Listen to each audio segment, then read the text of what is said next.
Alrighty then, it's time for another Fiddlesticks game. Hooray! And yeah, it's time to unleash the power of SUCC. Anyways, the enemy team is pretty combo heavy, therefore I pick Fiddlesticks, and therefore you know why. Also gotta compliment Dr. Mundo, because I do like to pick him as an anti-AP champion, and my team is pretty AP heavy. Yeah, after the Yasuo pick, of course. Anyways, have you guys ever had those games or had those weird moments where you somehow feel that this game is going to be a lot harder than usual? I don't know, but I feel like something in this game is making me feel that way.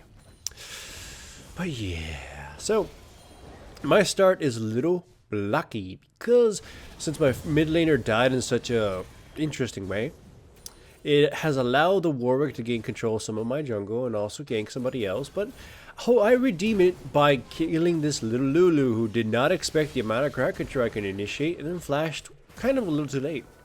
I ended up burning my flash there too because I thought I would be killed by the Caitlyn Q, although the heal would have probably saved me. The Yasuo at this point is begging for ganks because he's in a bigger vehicle, but he does something that you should not do.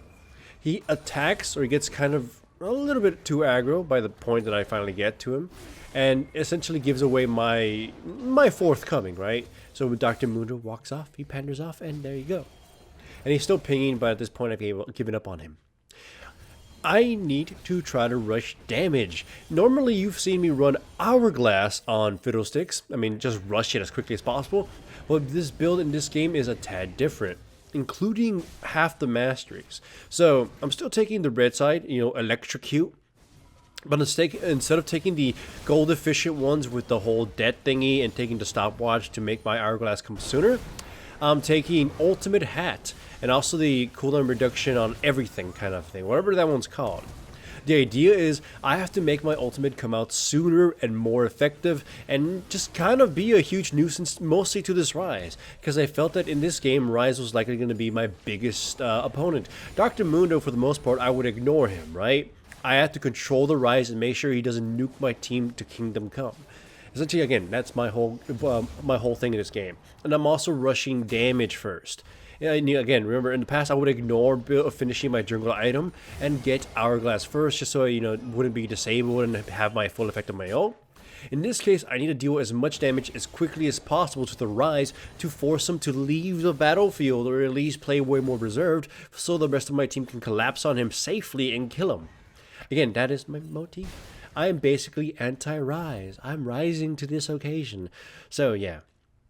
Anyways, Warwick comes at me. I fear him instantly to just get him off me. LeBlanc put her in an awkward ass position and I ult in, but I obviously don't have enough damage yet to do anything. In that position, I would have just died. So yeah, this Ryze is quite strong, and he's building how I suspected he would build. Essentially having an early magic resistance item to deal with my AP heavy composition, or at least AP heavy in the terms of who would be able to do something early in the game.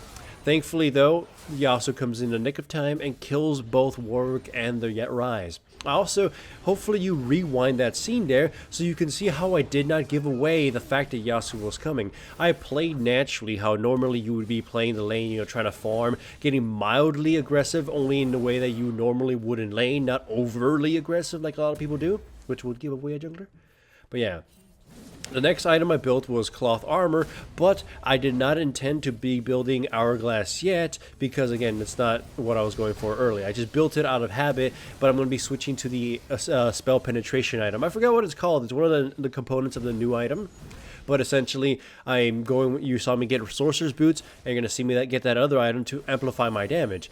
Again, Fiddlesticks doesn't need straight AP too quickly. He can do pretty well just having penetration and that kind of stuff. Penetration for the maximum suck. So yeah, that kill on the Warwick was pretty good, and we got a Garcels with Dragon and a mid tower, and then my teammates engage in a really risky fight here, but we don't really get too punished for it. And actually not punished at all, it's just kind of weird positioning. Anyways, with the ultimate hat and the getting cooldown reduction, the cooldown reduction mastery, it allows me to forego some of the cooldown reduction I would get from items and just try to do something with that. Again, I'm mostly wanting to build damage. And not all the AP damage items that I'm wanting to get have cooldown reduction attached to them. By the way, just giving myself credit here, this is just beautiful. Immediately, Dr. Mundo immediately explodes. And then Warwick dies too. Just like, they should have seen this coming based on, you know, just the fact that the rest of us weren't on the map or whatnot. Yasuo here gets way too aggressive and just kind of explodes. And Ryze is just showcasing that, to be honest, he's a pretty damn good player. And he's dunking my team. LeBlanc goes in for some damage. I go in, but I end up being able to catch him. He does get what's his face, Vel'Koz killed, but a sneak attack or a flank by the Twitch gets two of them killed, Ryze and the Lulu, and then he catches up to the LeBlanc, and my little crow knocks her out of the game. I mean, not LeBlanc, I mean Caitlyn. I'm just confusing their names at this point. They all wear purple. In fact, blue and purple is like Riot's favorite colors, right? Anyways, so far this game is going rather even. The kill spread is pretty good for my team, except LeBlanc. She's kind of dead weight at this point. You know, yeah, I think I didn't actually ask, but some stream viewer went ahead and saw the game, the profile, and apparently it's the first time LeBlanc, so that makes things a little bit iffy. Thankfully, the rest of the team is pretty on point here. The enemy team on their end is pretty competent too. So I'm not going to be dissing them on that.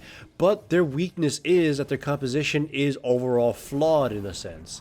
They will kind of lose to champions like Fiddlesticks and Vel'Koz, who can just sort of, you know, knock them about, you know, punish them for trying to go straight through. Like a flank by me, a Vel'Koz melting them through, and then just Twitch killing all the little survivors for the last bits of health. That's kind of what I'm looking forward to in this game. The enemy team needed to pick at least some sort of dive, and Warwick is not enough to do that himself, especially if he can get blocked by somebody. My team's not tanky, but we are pretty CC heavy, and we're not gonna die immediately unless we're kind of caught off guard. So yeah. Especially someone like me with Fiddlesticks, if I'm not the one caught, I can easily CC any offender who gets too close. So that's, again, the whole thing here. Also, I gotta love this. We clear this ward, and they should really, really know that I'm in this position here. I mean, I'm popping my head out, right? And then they get another ward in there, and we destroy that one. But they should know I'm here, yet they still get too forward, and easy peasy, my ult goes in. However, though, this can be argued that I didn't do it too effectively. I immediately went in and just started, you know, sucking on the Ryze and, you know, throwing some CC down. It does lead to a few kills against them, Dr. Mundo and the Warwick, and none of my teammates die. But I felt it could have been done better if I had gone forward. But I was afraid of being immediately punished for that, so I played it safely. So we still came out good, but we could have possibly come out better if I was a little bit more courageous with a little assault. But yeah, it still leads to, you know, taking down mid lane, so it's not the worst situation, or not the worst outcome, I mean. 408 so far. I'm doing pretty good if I do so say so myself. Like I said, my build is AP heavy, or I mean penetration heavy, and I'm also now looking to apply Grievous Wounds. The next item I'm building is Ryze Crystal Scepter. I also got the Hourglass, which is a good thing too. Ryze Crystal Scepter. In order to, again, their team is not very overtly mobile, so I'm hoping just I'll be able to apply the slows and, you know, tether them down and keep my teammates from poking at them, making their ability to bum rush us way less effective, even more so than it already is. We go for Baron, but the Warwick comes in and kind of just, you know, bothers us, so we back off. And then comes a really odd engage by the Ryze, but it's honestly going to work out for him because my team reacts very, well, poorly. I get destroyed. And I get destroyed, and then Vel'Koz gets killed, and then the Twitch gets destroyed too. And then the Yasuo is fighting Dr. Mundo for some reason. Like, I don't think at this point he can actually beat the Dr. Mundo because the Dr. Mundo is fat, and, you know, he's Dr. Mundo.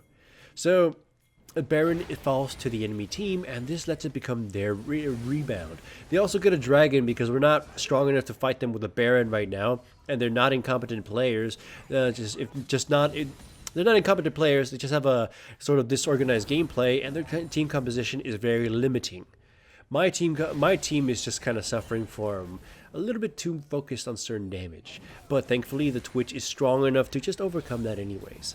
So Yeah, I go in with my ultimate again, and yet kind of the same situation happens here. The Ryze is really difficult to kill, and the Lulu knows that, so she's doing everything to keep him alive, even if it costs her life. And I do gotta commend, the Warwick goes in and preoccupies our Twitch. He does die for this though, but because Twitch was so trapped by the Warwick, he couldn't be unleashed on the enemy team. If Twitch had been in that fight, he would have just destroyed them. Because again, my team is mostly AP centric, so the enemy team is building to deal with that for the most part. So most of our damage is pretty much just all on Twitch at this point. Like, we can kill anybody who doesn't have magic resistance, or if we dogpile on someone, we'll obviously kill them. But our only real hope right now is for Twitch to get rid of Ryze, and for the rest of us to set up Ryze to die. And obviously, the Caitlyn will probably just die like me or something. Or, you know, me and Vel'Koz. Because she doesn't have any magic resistance, because who needs it? But yeah. Now with the once I get the Hourglass and the Rylai's Crystal Scepter, I'll essentially just kind of be really difficult to kill. Like, even if they focus on me or anything, and if I pop my ultimate properly, if I pop my ultimate in the right place, and with the Hourglass, I'll pretty much be invincible. Here I pop my ultimate, even though the Ryze was kind of running at us with like a dominant position, but he kind of just sort of straight off forgot that, you know, I can just do a crap ton of damage if I put him in the middle. Sorry for that stutter, but he did kill the Vel'Koz. Now here, the Dr. Mundo realizes that, oh like crap, I cannot out damage the SUCC, and he dies. Well, die slowly. It's not long said with a LeBlanc. I think if given enough time, I probably would have just been able to, you know, suck forever. But he'd probably get his ultimate at some point and then just kind of run off or continue it. So it'd be an endless, you know, back and forth between sucking. But yeah. So, I got most of my build completed. The next item I was thinking, I wasn't really too sure what to get. I was probably going to go with the little belt just to go forward. Which is mostly for the little trolliness factor of it and to try to inch my way closer to putting myself with the Ryze and the enemy Caitlyn. So, yeah. Anyways, my teammates engage once more. The Lulu's forced to use her ultimate on herself, and that's a really good thing for us. She still dies anyways. I get a position to just ult on top of Warwick. He basically explodes with a few health he had, and the Ryze gets chunked for quite a bit. And as he's controlled, and as I have realized, he just can no longer escape from the death throes of the Twitch. And with that, the game is secured, and the game is won. I really did like this game because both teams suffered from some issues and both teams kind of overcame them by, you know, playing a little bit differently. And I gotta say, I played it well too. And if you liked this video, remember to give it a like. And if you aren't subscribed, make sure to subscribe. And if you are subscribed, make sure to hit the little bell up there somewhere so you actually get notifications to my videos because YouTube and stuff.